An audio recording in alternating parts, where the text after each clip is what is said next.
இல்லை. என்னுடைய அன்புக்குரிய சகோதரர்களே, ஒரு விபரீதமான காலகட்டத்தை கடந்து கொண்டிருக்கிறோம். எந்த திசையில் செல்வது, எதை தீர்மானிப்பது, தேர்தலை பற்றி விவாதங்கள் நடக்கிறது, நேர்பட பேச உள்ளிட்ட பல தொலைக்காட்சிகளிலே அதிலே நான் பார்க்கிறேன். நம்மை பற்றி என்ன சொல்லுகிறார்கள் என்று பார்க்கிறேன். ஓரிருவர் நல்ல கருத்துக்களை சொல்லுகிறார், பெயர்களை சொல்ல விரும்புகிறேன். ஆனால் ஓரிருவர் நஞ்சை கட்டுகிறார்கள் மதிமுகவை பற்றி. அந்த கட்சி எங்கே இருக்கிறது, அவர்களுக்கு என்ன சீட்டு கொடுப்பது என்று அந்த தொலைக்காட்சி வாதங்களிலே பங்கெடுக்கிறார். நல்ல குளிர்சாதனம் பொருத்தப்பட்ட அறையிலே உட்கார்ந்து கொண்டு பேசுகிறார். அதே வசதியோடு வீட்டிலும் இருப்பார்கள். அவர்களுக்கு நம்முடைய தியாக பயணம் தெரியாது. இந்த இயக்கம் தான் இந்த நாட்டிலே ஸ்டெர்லைட் ஆலையை விரட்டி காட்டியது. இந்த இயக்கம் தான் நெய்வேலி நிலக்கரி நிறுவனம் பெருமுதலாளிகள் கையில் போக விடாமல் வாஜ்பாயை சந்தித்தான், அதை நிறுத்தி அந்த முடிவை மாற்ற செய்தது.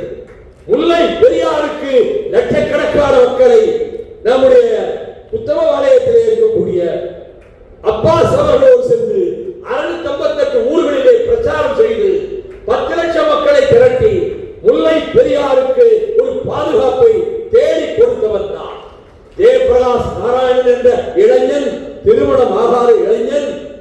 அந்த மேடையிலே வந்து என்னிடம் எனக்கு ஒரு 5 நிமிடம் பேச வாய்ப்பு கொடுங்கள் என்று கேட்டார். நேரம் இல்லப்பா, உண்ணாவிரத ஆரம்பிச்சு பணி 8 ஆயிடுச்சு என்று சொல்லி அனுப்பினேன். அதற்கு 3வது நாள் திரும்ப நான் தேனிக்கு வந்தேன். ஓடோடி வந்தார்கள். ஒரு இளைஞன் நேரு சிலை மீது ஏறி நின்று பெட்ரோலை ஊற்றி தீ வைத்துக் கொண்டார். உடல் பூராவும் எரிந்து விட்டது என்றவுடன், நீங்கள் உடனே அவரை இங்கே சேர்க்காதீர்கள், மதுரை அப்பல்லோ ஆஸ்பத்திரியில் தான் பேண்ட் வார்டு இருக்கிறது, தீக்காயங்களுக்கு மருந்து அறுவை சிகிச்சை செய்ய வசதி இருக்கிறது, உடனே மதுரைக்கு கொண்டு போங்கள் என்று சொன்னேன். டிஎஸ்பி வந்தார். அவரிடமும் நான் இதைத்தான் சொல்லி இருக்கிறேன். மறுநாள் மதுரைக்கே சென்று ஜெயபிரகாஷ் நாராயணன் இருந்த அந்த அறைக்கு சென்றேன். இதற்கு மத்திய அந்த மேடையிலே கொடுக்கப்பட்ட கடிதங்களை எல்லாம் திமு ராஜேந்திரனை கொண்டு பரிசீலித்த போது அதிலே ஒரு கடிதத்தில் மேலே ஜெயபிரகாஷ் நாராயணன் என்று எழுதியிருந்தது. அற்புதமான ஒரு கவிதையை எழுதி பாரதிதாசனுடைய நடையிலே எழுதி, உங்களை நான் நெஞ்சில் வைத்து போற்றுகிறேன், நான் தீ குளித்து வடிய போகிறேன், உங்கள் பெயரைத்தான் நினைவிலே வைத்திருக்கிறேன், நான் உயிர் பெற்று வந்தால் உங்கள் ஊருக்கு பொங்கல் அன்றைக்கு வருவேன் என்று கடிதத்தை அந்த மேடையிலே கொடுத்திருந்தார். நான் மதுரை ஆஸ்பத்திரிக்கு போனேன். அவர் வைக்கப்பட்டிருந்த அந்த அறையை திறந்துவிட சொல்லி தயங்கினார்கள் டாக்டர்கள்.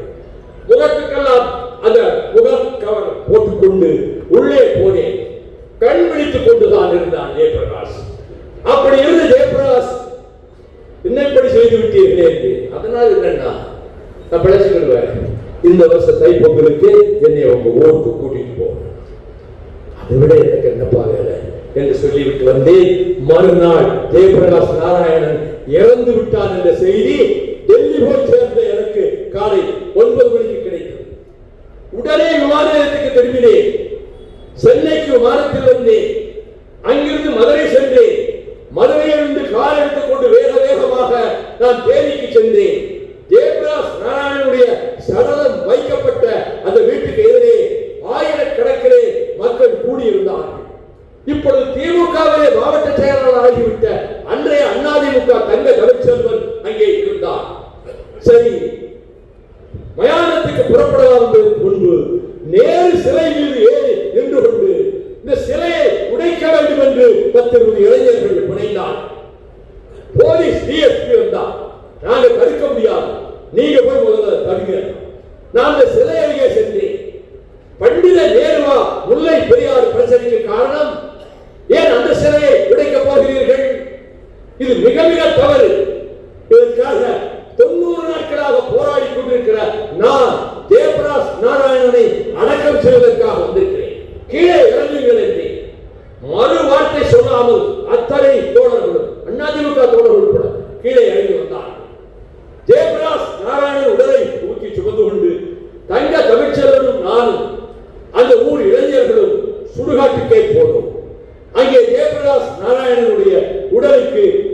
வைத்துவிட்டு அவன் வீட்டுக்கு சென்று அவன் தாயாரிடத்திலே ஒரு 25,000 ரூபாயை கொடுத்தேன். அப்பொழுது அங்கே இருந்த ஒரு சகோதரி அழுது கொண்டே சொன்னார், ஜெயபிரகாஷ் நாராயணனுடைய அண்ணன் மனைவி நான், என் கணவர் இறந்து விட்டார், நான் இன்றைக்கு அனாதையாக நிற்கிறேன், என் மகளை பொறியியல் கல்லூரியிலே சேர்க்க வேண்டும், +2 பாஸ் பண்ணி இருக்கிறார், நீங்கள் தான் உதவி செய்ய வேண்டும் என்று அந்த சகோதரி சொன்னார். நான் அந்த கடிதத்தை வாங்கி வைத்துக் கொண்டு ஆவண செய்கிறேன் என்று சொல்லிவிட்டு வந்தவன் சென்னை வந்தவுடன் ஒரு பெரிய பொறியியல் கல்லூரிக்கு தொடர்பு கொண்டு எனக்கு வேண்டிய ஒரு குடும்பம், தீக்குளித்த குடும்பம் அங்கே இருந்து இந்த வெண்ணிலா என்கிற இந்த பெண்ணுக்கு நீங்கள் பொறியியல் கல்லூரியிலே இடம் கொடுங்கள், கட்டண தொகையை நான் செலுத்தி விடுகிறேன் என்று சொல்லி கட்டண தொகையும் செலுத்தினேன். வாரம் ஒரு கடிதம் அந்த தங்கை எனக்கு எழுதுவார்.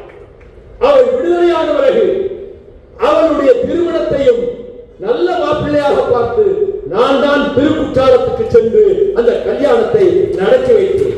இப்போது 4 நாட்களுக்கு முன்பு அந்த பெண்ணும் அவள் பெற்றெடுத்த குழந்தையும் அவருடைய தாயாரும் என் வீட்டுக்கு வந்தார்கள். தேனியே மகள் வீட்டுக்கு வந்தார்கள். நன்றாக இருக்கிறோம், நாங்கள் குழந்தையும் நன்றாக இருக்கிறது. நீங்கள் செய்த தியாகத்தை எங்கேயும் நீங்கள் சொன்னதில்லை. ஒரு குடும்பம் எப்படி கடமைப்பட்டிருக்கிறது என்று நான் பார்த்தேன். அந்த வீரன் தன்னை தானே மாய்த்துக் கொண்டானே, அதை போலத்தான் முத்துக்குமார் உள்ளிட்ட 18 பேர் ஈழத்திலே தலைவர் பிரபாகரனுடைய படை தோற்கடிக்கப்பட்டது. பல்லாயிரக்கணக்கான தமிழர்கள் கொல்லப்பட்டார்கள், பல்லாயிரக்கணக்கான தமிழச்சிகள் கற்பழிக்கப்பட்டார்கள், இசை பிரியா நாசமாக்கப்பட்டார் என்று அவர்கள் தெரிவித்த போது, நான் மக்களிடத்திலே பேசிய போது, இந்த நிலைமையில் நான் விடுதலை புலிகளை ஆதரித்துக் கொண்டிருப்பதனால் நான் ஈழத்துக்கு போய்விட்டு வந்த பிறகு பின்னர் புடா கைதியாக நான் கைது செய்யப்பட்டு வேலூர் சிறையிலே அடைக்கப்பட்ட போது பார்வையாளராக மகன் துரை வைகோ வந்தார். எப்ப வந்தேன்னு கேட்டேன். வந்து 1 மணி நேரம் ஆச்சு. உன்னை யார் பார்த்தார்? பத்திரிகையாளர்கள் எல்லோரும் பார்த்தார்கள். உங்கள் தந்தை எப்பொழுது விடுதலை ஆவார் என்று கேட்டார்கள். 2 வருடம் ஆகலாம், 5 வருடம் ஆகலாம், 7 வருடங்கள் கூட ஆகலாம். அதை பற்றி நானோ எங்கள் குடும்பமோ கவலைப்படவில்லை என்று அதை டைம்ஸ் ஆஃப் இந்தியாவிலே அந்த பதிலை அப்படியே போட்டார். ஆக அந்த சூழ்நிலை நான் சிறையிலிருந்து என்னுடைய தம்பியை தடா கைதியாக 1 வருடம் புலிகளை ஆதரித்தார், வீட்டிலே வைத்திருந்தார் என்று சிறையிலே அடைத்தார். நான் இதை பெரிய தியாகம் என்று நான் சொல்லிக்கொள்ள விரும்பவில்லை. 37 காயப்பட்ட விடுதலை புலிகளை 1 வருடம் வீட்டிலே வைத்திருந்து என் தாயார் 3 வேளை உணவும் அவர்களுக்கு தயாரித்து கொடுத்தார். என் தம்பி மருத்துவர்களை அழைத்துக் கொண்டு வந்து அவர்களுக்கு சிகிச்சை செய்தார். அதிலே சுகமானவர்கள் திரும்ப போருக்கே போய்விட்டார்கள், விடுதலை புலிகள் முகாமுக்கே. மொத்தம் 20 பேர் மீதம் இருந்தவர்கள். அவர்களை அங்கே இருந்து பாளையங்கோட்டையில் ஒரு வாடகை வீட்டில் கொண்டு போய் என் தம்பி அவனும் அவன் துணைவியாரும் குடும்பத்தோடு இருப்பதாக காட்டி அங்கே பெரிய அறை 2 இருந்தது, அதிலே வைத்திருந்தார்கள். 3 பேருக்கு தான் முழு உருவம் கைகா, மற்றவர்களுக்கு 2 கை கிடையாது, ஒருவருக்கு 2 கால் கிடையாது, ஒருவருக்கு 2 கண்ணும் தெரியாது, முழங்கைக்கு கீழே 2 கையும் கிடையாது, முழங்காலுக்கு கீழே 2 காலும் கிடையாது. அப்படி ஒருவர். அவரை என் தம்பி ஒவ்வொரு நாளும் கழிப்பறைக்கு தூக்கி கொண்டு போய் உட்கார். இப்படித்தான் எங்கள் குடும்பத்தில் அவர்கள் பராமரிக்கப்பட்டார். பின்னர் பூலித்தேவர் சிலையை நான் முதலாக நானும் என் தம்பியும் கழுகுமலைக்கு பக்கத்திலே இருக்கக்கூடிய வடத்துப்பட்டியிலே திறந்து வைத்துவிட்டு அந்த கூட்டத்திற்கு இன்றைய அமைச்சர் நேரு, பொன்முத்துராமலிங்கம், மறைந்த தங்கபாண்டியன், அங்கே காதவாச்சா வெள்ளச்சாமி உகவி மாவட்டத்திலிருந்து என்னோடு வந்து சிறை திறப்பதை கலந்து கொண்ட போது நான் 1.25 மணி நேரம் விடுதலை புலிகளை பற்றியே பேசினேன். திரும்ப வந்து காரில் ஏறியவுடன் சொன்னார்கள், நாங்கள் இனி போவது ஜெயிலுக்கு தான். நீங்க பேசுற பேச்சுக்கு எங்களை ஒருவரும் கூட வெளியே விட மாட்டாங்க. ஒருவர் ராஜபாளையத்திலே இறங்கிக் கொண்டார், ஒருவர் மதுரையிலே இறங்கிக் கொண்டார், ராஜா கமுதிக்கு போய்விட்டார். அதற்கு பிறகு நேரு திருச்சியிலே இறங்கிக் கொண்டார். நான் வீட்டுக்கு போகிறேன், ரயில் தாமதமாகிவிட்டது. 7 மணிக்கு போக வேண்டிய ரயில் 9:30 விட்டால் போறது. நான் வீட்டுக்கு போகிறேன், வாசலிலே என் மனைவி கவலையோடு நின்று கொண்டிருந்தார். இவ்வளவு வாட்டமா இருக்கீங்க, என்னாச்சு தெரியாத உங்களுக்கு? அங்க தம்பி ரவிச்சந்திரனையும் வீட்டில் இருந்த மற்ற விடுதலை புலிகளையும் கைது செய்து கொண்டு போய்விட்டார்கள். அப்ப இங்க இருந்த 3 பேர் என்ன செஞ்சீங்க? இந்த 3 பேருக்கு கதர் சட்டையும் கதர் வேட்டியும் கொடுத்து கடற்கொடியை பின்னாடி பறக்க விட்டு காதையும் அனுப்பி வச்சுட்டு அவங்களுக்கு காயம் இல்லை. அந்த 3 பேரையும் என்ன செய்தீர்கள்? எனக்கு ஒன்றும் தோணல. இந்த இயக்கத்துக்காகவும் சுயமரியாதை இயக்கத்துக்காக பாடுபடுகிற டாக்டர் பேரை சொல்ல விரும்பவில்லை. அதற்கு தகவல் அனுப்பி அவர் வீட்டுக்கு அனுப்பிவிட்டேன். அதற்கு பிறகு இங்கே உங்க செயலாளர் பாலன் அவர்களை தன் வீட்டுக்கு அழைத்துக் கொண்டு போய்விட்டார். அவர் மனைவி கர்ப்பிணி. இந்த 3 பேரும் மேலே முதல் மாடிக்கு போர் வழியில் இருக்க தாழ்வாரத்தில் இருக்கிறார்கள். திடீரென்று விருந்தினர்கள் அந்த வீட்டுக்கு வந்து விட்டார்கள். மிளகாயவற்றை வறுக்கும் போது தும்மல் வந்து விட்டது. தும்மினால் போலீஸ் வந்து விடுமே என்று தும்மலை அடக்கிக் கொண்டார்கள். அதற்கு பிறகு அதிலே சிவத்தான் என்பவன் தலைவருக்கு பாடிகார்டாக இருந்தவன் அவன் வீட்டுக்கு வந்தான். அவன் எப்படி வெளியே அனுப்புவது? இந்து பத்திரிகையிலே கட்டம் கட்டி இந்த படத்திலே இருப்பவரை அடையாளம் சொன்னால், கண்டுபிடித்து சொன்னால் 25,000 பரிசு என்று விளம்பரம் செய்து விட்டார். அவனை என்னுடைய மருமகன் வீட்டிலே வாடகை வீட்டிலே கொண்டு போய் விட்டு வந்தேன். என் மருமகனுடைய மைத்தினர் டிவி பார்த்துக் கொண்டிருக்கிறார். இவன் அடுத்த அறையிலே இருக்கிறான் செவத்தான். அந்த டிவியிலே இந்த படத்திலே இருப்பவரை கண்டுபிடித்து சொன்னால் 25,000 காவல்துறை வெகுமதி என்று அனுமதி செலுத்திருக்கிறது. இந்த வீட்டிலே இருந்த அவருக்கு கைகால் நடுக்கமெடுத்து விட்டது. உடனே என் மருமகன் ராஜசேகர் அங்கே வந்தார். அவனை கூட்டிக் கொண்டு சிவத்தானே பெங்களூர் போகிற பேருந்திலே ஏற்றி விட்டான். இவன் கண் முன்னாலேயே போலீஸ் பட்டாளம் அந்த பஸ்ஸை மறித்தது. சரி, இவன் கைது செய்யப்பட்டு விடுவான் நினைத்தார். அவர்கள் தற்செயலாக சோதனைக்கு வந்திருக்கிறார்கள். இவனை பார்க்கவும் இல்லை, கண்டுபிடிக்கவும் இல்லை. இவன் பெங்களூர் போய்விட்டான். போய்விட்டு 2 மாதம் கழித்து ஈரோடு பொதுக்கூட்டத்தில் இருக்கிறேன். அங்கே வந்தான். எப்படியாவது என்னை நாட்டுக்கு காட்டுக்கு நீங்கள் அனுப்பி வைக்க வேண்டும் என்றான். நல்ல நம்முடைய புதுக்கோட்டை பாவாணன் தொடர்பு கொண்டு அங்கே இருந்து ஒரு படகிலே போவதற்கு ஏற்பாடு செய்து செவத்தானை நான் ஈழத்துக்கு அனுப்பி வைத்தேன். இவையெல்லாம் நான் சொன்ன காரணம். அவ்வளவு உறுதியோடு இருந்தனா நரேந்திர மோடி அரசுக்கு ஆதரவாக கூட்டணி அமைத்தானா, பிஜேபியோடு கூட்டணி வைத்தானா? தேர்தல் முடிந்திருக்கிறது. நானும் கணேசமூர்த்தியும் எஸ்.எஸ். சின்ஹா வீட்டிலே உட்கார்ந்திருக்கிறோம். கணேசமூர்த்திக்கு தொலைபேசி வந்தது.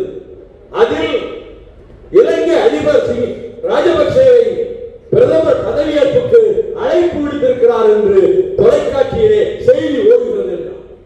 நான் உடனே அவரிடத்தில் என்ன கொடுமை இது என்றேன். ஆமாம், கொடுமைதான். என்ன செய்ய போகிறீர்கள்? இதை நான் எதிர்ப்பேன் என்று சொல்லிவிட்டு ராஜஸ்தான் முதலமைச்சர் அந்த மகாராணியாருடைய வலியுறுத்தவர் அவரை போய் பார்த்தேன். நீங்கள் பிரதமரிடத்திலே போய் முறையிடுங்கள். பிரதமர் எங்கே போயிருக்கார்? குஜராத் போயிருக்கிறார். அவருக்கு அங்கிருந்தவாறு 2 பக்கத்துக்கு ஒரு கடிதம் எழுதி இமெயில் அனுப்பினேன். அனுப்பிவிட்டு உடனே நான் உங்களை சந்திக்க வேண்டும் என்று எழுதியிருந்தேன். மறுநாள் எனக்கு அழைப்பு வந்தது. குஜராத் பவனத்திலே பிரதமர் நரேந்திர மோடி இருக்கிறார், நீங்கள் அங்கே வரலாம், 3 மணிக்கு பிற்பகல் வந்து விடுங்கள். நானும் கணேசமூர்த்தியும் சென்றோம். நாங்கள் உள்ளே போகிற போது யாரும் இல்லை. வேக வேகமாக ஓடி வந்தார் நரேந்திர மோடி. சாரி, ஒரு டீம் டெலிகேஷன் வந்தது, அதுல கொஞ்சம் நேரம் ஆயிடுச்சு. அவர் உட்கார்ந்தார், பக்கத்தில் அமித்ஷா உட்கார்ந்தார். அமித்ஷாவும் நானும் பேசிக் கொண்டதிலே எனக்கு பழக்கமும் கிடையாது. அவர்கள் இருவரும் இருக்கிறார்கள். கொஞ்ச நேரத்திலே அருண் ஜேட்லி சட்ட அமைச்சர் வந்து உட்கார்ந்தார். நான் உங்கள் பேச்சை குஜராத்திலே மொழிபெயர்த்தது ஞாபகம் இருக்கிறதா என்று நரேந்திர மோடியிடம் கேட்டார். ஆமா, நான் ஆங்கிலத்தில் பேசியதை நீங்கள் குஜராத்திலே மொழிபெயர்த்தீர்கள். நான் வந்த வேலை முக்கியமான வேலை. எங்கள் நெஞ்சில் குத்தி விட்டீர்களே. தமிழர்களின் முதுகிலே குத்தியது மட்டுமல்ல, எங்கள் வாழ்வில் குத்தி விட்டீர்களே. கொலைகார பாவி, பல்லாயிரக்கணக்கான தமிழர்களை கொண்டு குவித்த ராஜபக்சே, இசை பிரியாவை நாசமாக்கி கொண்ட அந்த ராணுவத்தை கொண்டிருக்கக்கூடிய ராஜபக்சே, 8 தமிழர்களை நிர்வாணமாக அழைத்து சென்று உச்சந்தலையை துப்பாக்கி எடுத்து சுட்டு கொண்டு பிணமாக்கிய அந்த கோர முகம் கொண்டவனை எப்படி உங்கள் பதவி பிரமாணத்துக்கு அழைக்கலாம்? எங்கள் தமிழர்கள் மீது பாராங்கல்லை தலையிலே போட்டு விட்டீர்களே. அவர் ஒன்றும் பக்கத்தில் இருந்த ஜெட்லி, பக்கத்து நாடுகளில் நட்புறவு முக்கியம், அதற்காகத்தான் அவர் அழைக்கப்பட்டிருக்கிறார். Mister Jaitley, keep quiet, you know about me. நான் பேசி முடிக்கிற வரைக்கும் கூட்ட வராது. என்னை பற்றி உங்களுக்கு தெரியுங்க. அதுபோல வாயே நான் இவ்வளவும் சொல்லிவிட்டு அமித்ஷா மனதில் படக்கும் என்று மோடியிடம் சொன்னேன். I entered politics at the age of 80. I joined DMK. I have suffered so many years, so many imprisonments. 25 times I have gone to the jail. ஆனால் அவர்கள் சொன்னேன், ஒரு சல்லி காசு நான் சம்பாதிப்பதில்லை. இந்த பொதுவாக பயன்படுத்தி ஒரு ரூபாய் எவரிடத்தும் கை நீட்டி வாங்கியதில்லை. அப்படிப்பட்ட நேர்மையாக கொள்கைக்காக லட்சியத்துக்காக உயிர் வாழ்கிறவன் நான். நீங்கள் இதையும் மீறி ராஜபக்சேயை அழைத்து வந்தால் உங்களை நான் எதிர்ப்பேன்.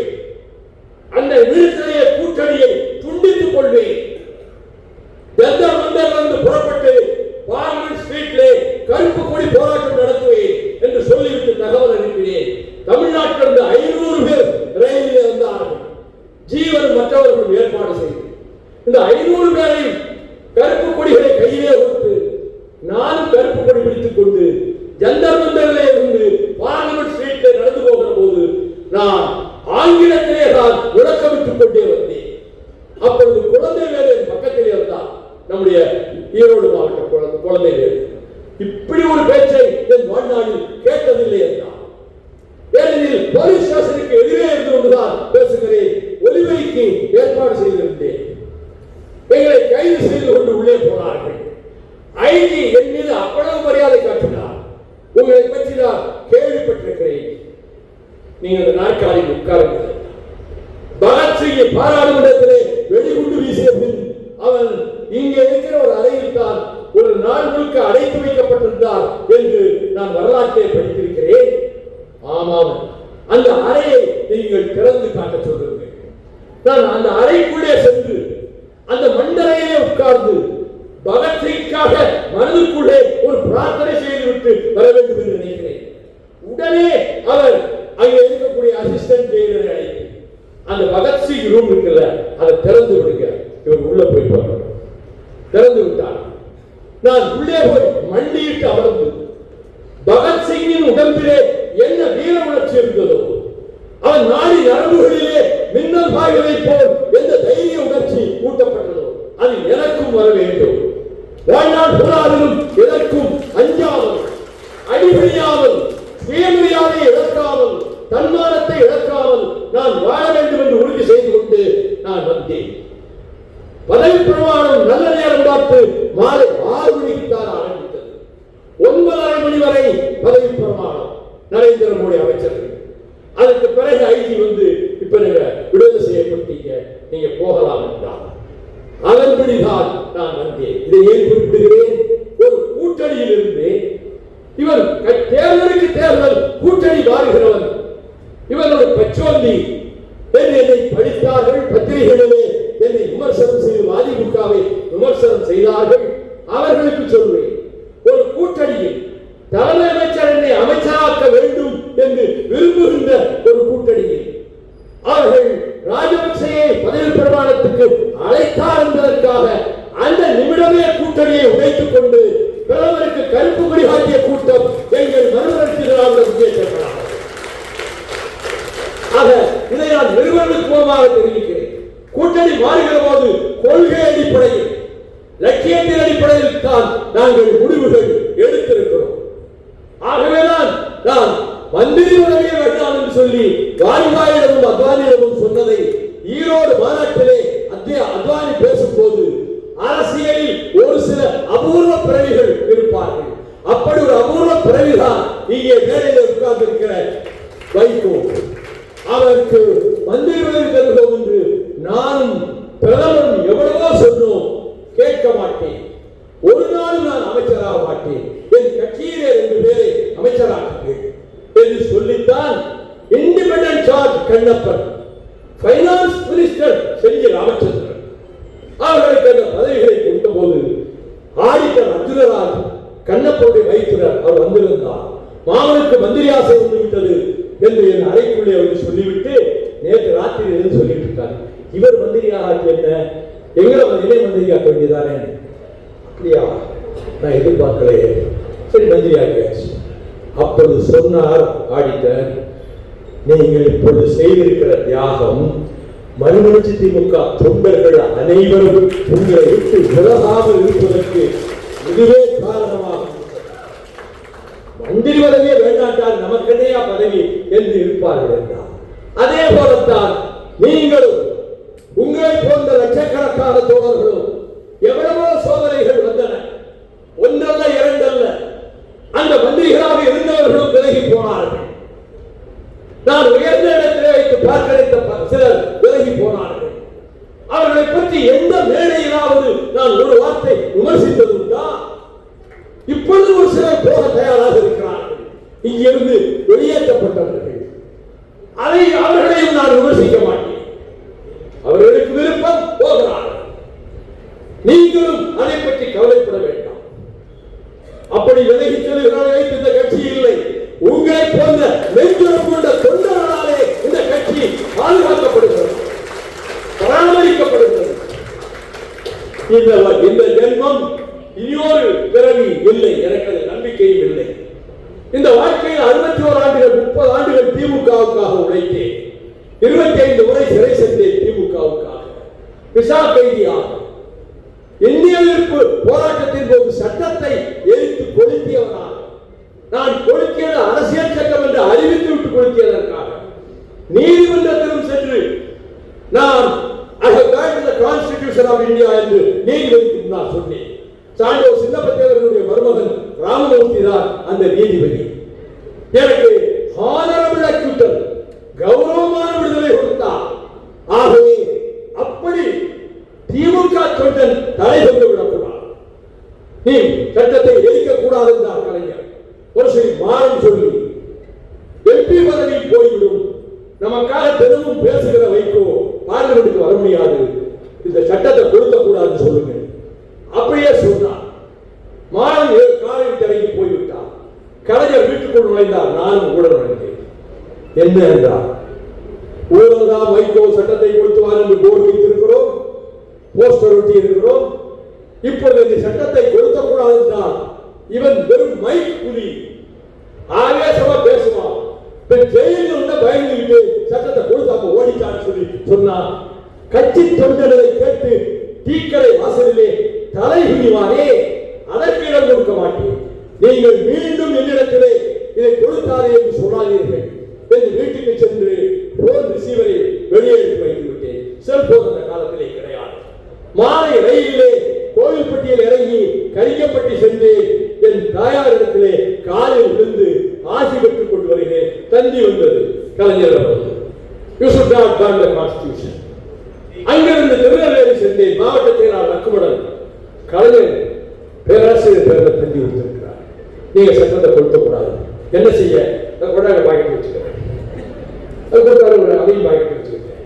திட்டமிட்டபடி சட்டத்தை கொடுத்துவேன் என்று நான் கொடுக்கும் போது அரசியல் சட்டம், இந்திய அரசியல் சட்டம் அதனுடைய 17வது பிரிவு, ஓடும் மேகங்களே, பாடி செல்லும் பறவைகளே, சென்னை மத்திய சிறையில் இருக்கிற கலைஞரத்தில் போய் சொல்லுங்கள், உங்கள் தொண்டன் உங்கள் தம்பி எல்லையில் ரதவீதியிலே சந்திப்பிலே அரசியல் சட்டத்தை கொளுத்து விட்டார் என்று சொல்லுங்கள் என்று அவருக்கு அந்த கடிதத்தில் உரம் பெற்றவர்கள் முடிவெடுத்தால் இறைவன் சொல்லையும் மன்னன் சொல்லையும் கேட்க மாட்டீர்கள் என்ற அந்த திருக்குறளை சேர்த்து எழுதி அனுப்பினேன். நான் 3 மாதங்களுக்கு விடுதலை பெற்று வந்தபோது 1000 விளக்கு உசேன் என்னை கட்டி பிடித்துக் கொண்டு கலைஞருக்கு இப்படி ஒரு கடிதம் எழுதியிருக்கலாம். அதை என்னிடத்திலே வாசித்து காட்டி எப்படிப்பட்ட வீர வீரர்கள் எல்லாம் நம் இயக்கத்தில் இருக்கிறார்கள் பார்த்தீர்களா என்ற கடிதத்தை இடத்திலே கொடுத்தார். அவ்வளவு மகிழ்ச்சி அடைந்தார். ஆகவே அப்படி ஒரு காலம் அதற்கு பிறகு நான் நீக்கப்படுகிற போது தலைவர் கலைஞரையே கொலை செய்வதற்கு விடுதலை புலிகள் வைகோவின் அரசியல் லாபத்துக்காக இந்த முடிவெடுத்திருப்பதாக ஊர்ஜிதமாகாத ஒரு தகவல் மத்திய சர்க்காருக்கு வந்திருக்கிறது. Unconfirmed report. இதை செப்டம்பர் 22 ரயிலிலே புறப்பட்டு காரைக்குடி அண்ணா பிறந்தநாள் விழா கூட்டத்துக்கு போக வேண்டிய தஞ்சை கூத்தரசன் வந்து சந்தித்தார். கலைஞர் கூப்பிட்டார். நேற்று என்ன கோயம்புத்தூர் மாவட்டத்தில் சிறுமுகையில சீர்ணையாமே வைகோவை பற்றி மாநாடாக புகழ்ந்தாயாமே என்ன நினைச்சிட்டு இருக்கிற? ஒரு வாரத்தில் பாரு அதிர்ச்சி அடையக்கூடிய செய்தி உனக்கு கிடைக்கும். அக்டோபர் 3 அந்த கடிதத்தை நிறுவனம் வெளியிட்டார். நான் என் உலகமே சூன்யமாகிவிட்டது. 1000 நச்சு பாம்புகள் என்னை தீண்டி விட்டன. 1000 பேர்கள் என்னை கொட்டிவிட்டன. என் உலகம் சூன்யமயமாகிவிட்டது. இருட்டுக்குள்ளே இருக்கிறேன். என் எதிர்காலம் என்ன ஆகும் தெரியாது என்று அறிக்கை கொடுத்தேன். அண்ணன் கண்ணப்பன் அவர்கள் என்னை தொலைபேசியில் அழைத்து ஏன் இவ்வளவு கடுமையான அறிக்கை கொடுத்திருக்கிறீர்கள், அதை சந்தித்துக் கொள்ள வேண்டியதாக என் மனதிலே பட்டதை நான் அறிக்கையாக கொடுத்திருக்கிறேன் என்றேன். அதன் பிறகு நான் வெளியேற்றப்பட்டதற்கு பிறகு வெற்றிப்பட்டி தண்டபாணி தீ குளித்தார், இடிமலை உதயன் தீ குளித்தார், மேலப்பாளையம் ஜஹாங்கீர் தீ குளித்தார், உப்பிலியாபுரம் வீரப்பன் தீ குளித்தார், கோவை காமராஜபுரம் பாலன் தீ குளித்தார். ஐவரும் மடிந்து விட்டனர். அந்த தியாக நெருப்பிலே பிறந்ததுதான் மறுமலர்ச்சி திராவிட முன்னேற்ற கழகம் என்கின்ற இந்த லட்சிய இயக்கம். இதை என் முன்னால் இவ்வளவு பேர் திரளுவார்கள் என்று ஒரு கண்பிடிக்காத கரிக்கப்பட்டி கிராமத்திலே விவசாய குடும்பத்திலே பிறந்த எனக்கு பின்னால் இவ்வளவு பெரிய பெரிய குடும்பங்களை சேர்ந்தவர்கள், திமுக வரலாற்றுக்குரிய குடும்பங்களை சேர்ந்தவர்கள் தமிழ்நாட்டிலே குடவாசல் கூட்டத்துக்கு 10,000 வாகனங்கள் வந்தன. எழுச்சி பேரணி முதல் நாள் பிற்பகல் 3 மணியிலிருந்து மறுநாள் காலை 6:45 வரையிலே நடந்தது. லட்சக்கணக்கான மக்கள் தமிழ் மக்கள் வந்திருந்தார்கள். அந்த எழுச்சி பேரணியை போன்ற ஒரு பேரணி சென்னை மாநகரில் இதுவரை நடந்ததில்லை, இனியும் நடக்கப் போவதில்லை. ஆனால் அப்படி எழுச்சி பேரணிக்கு பிறகு எழுச்சி நடைபயணம். பாலகுருசாமி கோயம்புத்தூருடைய செயலாளர். நான் கோயம்புத்தூர் வழியாக 51 நாட்கள் நடந்து சென்னை போய் சேர்ந்தேன். அதன் பிறகு 2004 சிறையை விட்டு வெளியே வந்தவுடன் மதுவை எதிர்த்து 3000 தொண்டர் படையினருடன் தாமிரபரணி கரையிலே இருந்து முன்பு போகாத மாவட்டங்களுக்கெல்லாம் சென்று 1200 கிலோமீட்டர் நடந்து சென்னை போய் சேர்ந்தேன். அதற்கு பிறகு நியூட்ரினோவை எதிர்த்து 7 நாட்கள் நடைபெறும் நடத்தினேன். முல்லை பெரியாருக்காக நடைபெறும் நடத்தினேன். ஸ்டெர்லைட்டை எதிர்த்து ஸ்ரீவைகுண்டத்திலே இருந்து பல ஊர்கள் வழியாக சென்று தூத்துக்குடிக்கே போய் சேர்ந்தேன். அப்பொழுது ஸ்டெர்லைட்டை எதிர்த்து பின்னர் வடக்கு மன்றத்துக்கு போனேன். இங்கே 2 பேர் இறந்து போனார்கள் ஸ்டெர்லைட்டிலே. வைகோ விடுதலை புலிகளை அழைத்துக் கொண்டு வந்து அவர்களை கொலை செய்து விட்டார் என்று ஸ்டெர்லைட் அதிபர் பத்திரிகைகளுக்கு செய்தி கொடுத்தார். ஆனால் ஜாங்கிட், அப்பொழுது அங்கே எஸ்பியாக இருந்த ஜாங்கிட் உடனே அதை மறுத்து அந்த தொழிலாளர்கள் எந்திர கோளாறினால் இறந்து விட்டார்கள், அங்கே விடுதலை புலிகளும் வரவில்லை, வைகோவினுடைய பங்கு எதுவுமே இல்லை என்று அவர் பதில் கொடுத்தார். அதை நான் தஞ்சாவூருக்கு போகிற வழியிலே பேப்பரை வாங்கி படித்தேன். இப்படி எத்தனையோ கட்டங்கள். ஆனால் தமிழகத்தின் உரிமைகளை காப்பதற்காக, கூடங்களும் அணுகுலை எதிர்ப்பதற்காக ராஜீவ் காந்தி பார்லிமெண்டிலே லோக்சபாவிலே தாக்கல் செய்துவிட்டு ராஜ்யசபாவிலே வந்து நாங்கள் சோவியத் ரஷ்யாவோடு ஒரு உடன்பாடு போட்டிருக்கிறோம், அதன்படி இந்தியாவில் ஒரு அணுகுலை அமைக்கப்படும் என்று அறிக்கை கொடுத்தார். நான் உடனே எழுதி கேட்டேன், எந்த ஊரிலே அணுகுலை அமைக்கப் போகிறீர்கள்? இது சொல்லப்பட மாட்டான். ஏன்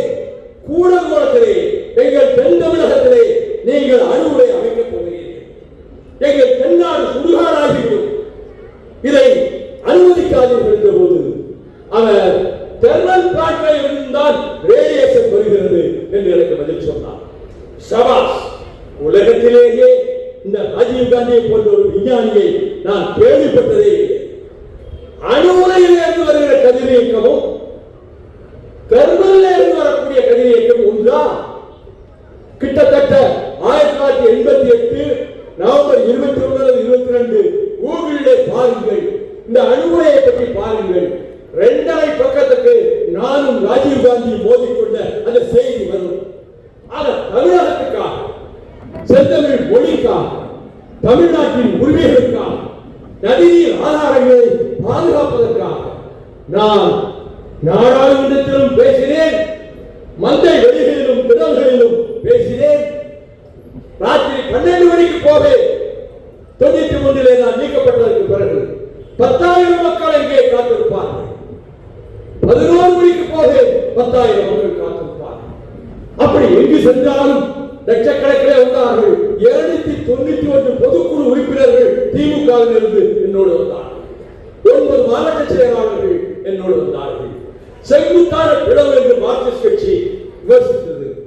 ஆனால் அதற்கு 4 ஆண்டுகள் கழித்து வந்த தேர்தலில் நான் 300 ஓட்டு வித்தியாசத்திலே விளாத்திக்குளத்திலே தோற்று போனேன். சிவகாசி நாடாளுமன்றத்தில் 12,000 ஓட்டு வித்தியாசத்திலே தோற்று போனேன். தோற்றது நல்லதுதான். நம் தோழர்கள் எல்லோரும் தோற்று நான் ஒருவன் மட்டும் ஜெயித்தா அது சிறப்புக்குரியதல்ல என்றுதான் கூட்டம் போட்டு பேசினேன். இப்பொழுது நம்முடைய சகோதரர்களுக்கு சொல்வேன், நம்முடைய எதிர்காலத்தை தீர்மானிப்பதற்கு முதல் களம் இங்கேதான், கொங்கு மண்டலத்தில் தான். இங்குதான் இடைத்தேர்தல் வந்தபோது திமுக அணியை பின்னுக்கு தள்ளிவிட்டு நான் நிறுத்திய வேட்பாளர் 2வது இடத்துக்கு வந்தார். கோட்டை கோயம்புத்தூர் என்று சொல்வது வழக்கம். இந்த கொங்கு மண்டலத்தில் தியாகபூமியாம் திருப்பூரில் இவ்வளவு நேரம் இந்த நிகழ்ச்சியை நடத்துவதற்கு நான் நேரம் எடுத்துக்கொண்டேன். பொதுக்குழுவிலே 2.25 மணி நேரம் பேசினேன். நிர்வாக குழுவிலே 1.25 மணி நேரம் பேசினேன். என் உடம்புக்கு ஒன்றும் ஆகாது. நான் ஆரோக்கியமாக எனக்கு ஆயுள் கட்டி அதை துணிவு சொன்னார்கள். அத்தனை துப்பாக்கி கூட்டு வந்தது, நீங்கள் ஒன்றும் அடிபடாமல் தப்பித்து விட்டீர்களே, உங்க மண்ட பலமா இருக்கு, நீங்க என்ன இருக்கீங்க என்று அஜித் என்ற பாம்பு அவனை சொன்னான். அதான் பாதுகாப்பு. அதை போல நாம் லட்சியவாதிகள், நாம் கொள்கைவாதிகள், அரசியலில் நேர்மையை கடைபிடிக்கிறவர்கள், லட்சியத்திலே உறுதி கொண்டவர்கள், பொது வாழ்வில் தூய்மை அடைந்தவர்கள். ஆகவேதான் அந்த உறுதியோடு நாம் பயணிப்போம். பேரறிஞர் அண்ணா, தந்தை பெரியார், டாக்டர் கலைஞர் மண்ணாகிய இந்த திராவிட பூமியில் திராவிட இயக்கத்தை அழித்து விடலாம் என்று கனவு கண்டுவிடுகிற இந்துத்துவ சக்திகளை தோற்கடிப்பது, பிஜேபியை தோற்கடிப்பது என்று நாம் முடிவெடுத்தோம். ஒரு லட்சியத்திற்காக முடிவெடுத்துத்தான் திமுகவோடு உடன்பாடு கொண்டோம்.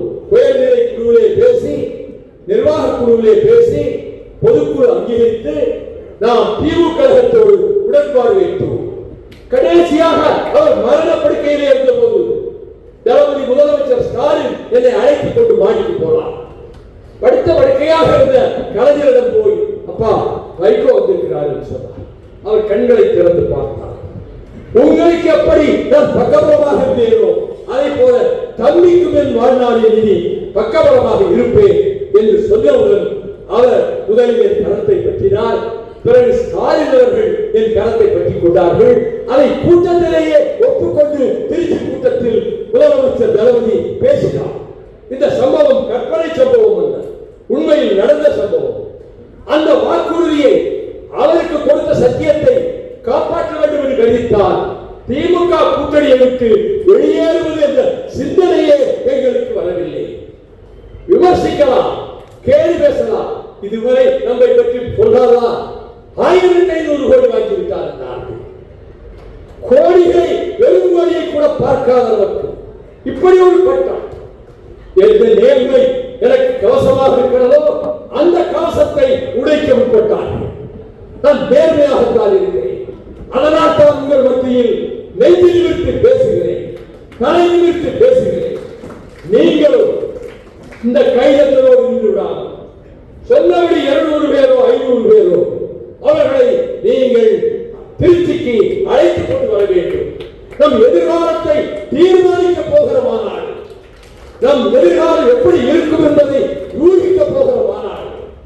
இந்த 31 வருடம் நீங்கள் கஷ்டப்பட்டீர்கள்.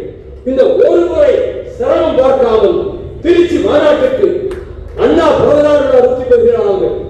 பிறந்தநாள் மாநாட்டுக்கு நீங்கள் லட்சக்கணக்கிலே வந்து அங்கே குவியுங்கள். பத்திரிகைகள் போடுகிறதோ போடலையோ தொலைக்காட்சியிலாவது காட்டுவார்கள். செய்தி சிஐடி கணக்குகளோ போகும்.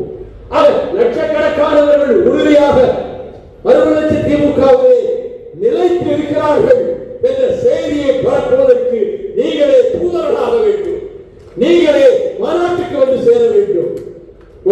நீங்கள் அமைதியாக இருந்து ஒருவர் கூட எழுந்து போகாமல் இருந்தது என நெஞ்சுக்கு தெம்பை கொடுக்கிறது, என் மனதிற்கு குதூகலத்தை கொடுக்கிறது. வாழ்க தந்தை பெரியார் புகழ், வாழ்க பேரறிஞர் அண்ணா புகழ், வாழ்க டாக்டர் கலைஞர் புகழ், வெல்க திராவிட இயக்கம், வெல்க மறுமலர்ச்சி திராவிட முன்னேற்ற கழகம். நன்றி, வணக்கம்.